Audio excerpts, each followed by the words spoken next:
Hi, my name is Mimi Nakajima, and I'm the program director at Cal State University Long Beach. I am honored to be part of the mentorship panel for the Indiana State University. I'm excited to be on a panel with such influential people that I personally look up to as well. Unfortunately, I have yet to meet all of you, but I'm very excited and looking forward to the opportunity, and hopefully that day would come soon. A little bit about myself. As I mentioned, I am currently the program director at Cal State University Long Beach. I have held that position for a little over 2 years now. Prior to that, I was the clinical education coordinator for the program. Um, so I've been at Long Beach for a little over 10 years now. I was born and raised in Japan. When I was back in college, I wanted to become an athletic trainer, but there wasn't any formal education in Japan back then, so I decided to come to the States and then have been here ever since. For the first couple years that I was certified, I wasn't involved in the profession and I wasn't particularly interested in being involved in the profession itself. I loved my work, I loved helping the athletes, and that was it. Luckily, I came upon an opportunity to serve on a committee, a district committee, which led to myself becoming the District 8 representative for the Ethnic Diversity Advisory Committee. That led to my current position as the committee member of the LGBTQ plus advisory committee, which a lot of your alums are actually there, which your alums are amazing, by the way. Um, Serving on the committee has made a tremendous impact on me personally. It was amazing to see so many people volunteering their time to make the profession better and to serve those who we serve. It was eye opening to see how much effort was put into the goodness of the profession. I was inspired to be better, I was inspired to do better, and to think of others and not just the immediate people that surround me. This is something that I do emphasize with my students now because I want them to grow up with a big picture in their mind. Today, I wanted to share a couple things, my thoughts. First is the importance of taking the opportunity and saying yes. I mentioned this earlier, but for me personally, taking the opportunity to become a member of a committee has really changed my outlook of the profession. I'm not just thinking of what I do or what my students do. I am able to see the big picture of how athletic trainers can impact people. However, I personally was not a natural born leader. I don't like being put into uncomfortable situations. I am first to tell you that I don't like public speaking, and all my students know this. And I don't like to record myself on videos. And so this is quite an experience right now.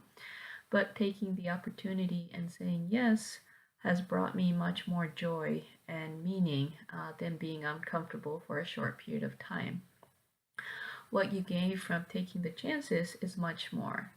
I hope you take chances, and whether it be a new job opportunity, a new committee opportunity, or actually any new opportunity, I hope that you take.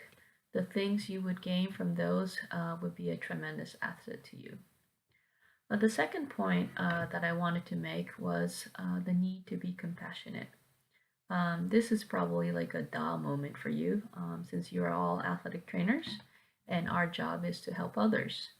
But as we live our lives daily, we are sometimes irritated, have different opinions, or have different outlook on certain situations. If we ask ourselves and look into the mirror, there is probably a time when we are not as compassionate as we want it to be. Even yesterday, I could have done better of being more compassionate when my son spilled rice all over the floor and I was irritated with other issues, so then I wasn't as compassionate that I should have been probably. I'm not suggesting that we be compassionate 24/7 or all the time or that we are capable of that. However, I am saying that it is important to want to be compassionate and looking at yourself closely for times that you are not. I ask this myself all the time. Is my compassionate or non compassionate coming from my own insecurities? Is it my own ignorance? Is it my own problems within myself? So, wanting to be compassionate at all times And finding the reasons why we are not, or sometimes not, will really help you self-reflect on perhaps the internal issues that we might be carrying, and that will help us become more compassionate people overall. This actually leads to my third point, which is to always be a good person. And again, this is a da moment. I know you are all good persons, most likely, and we are in a helping profession.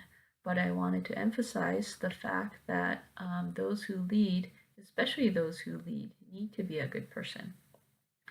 You need to set good examples. People follow the leaders. And if the leaders are not good people and not have good ethics, that would be the culture of the environment. A good person is not necessarily someone who always does good, but a good person is somebody who is willing to self reflect and admit from their mistakes when they are not good, and be able to correct those. I understand that these 3 points are all more philosophical rather than athletic training related, or even athletic training specific attributes. But I think it is important for all of you pursuing advanced degrees because you are going to be the leaders of the profession. And these are some very, very important attributes that I hope you are cognizant of and strive to achieve. Thank you for listening to this short video. I look forward to meeting you all, hopefully in Las Vegas in 2019. Thank you very much.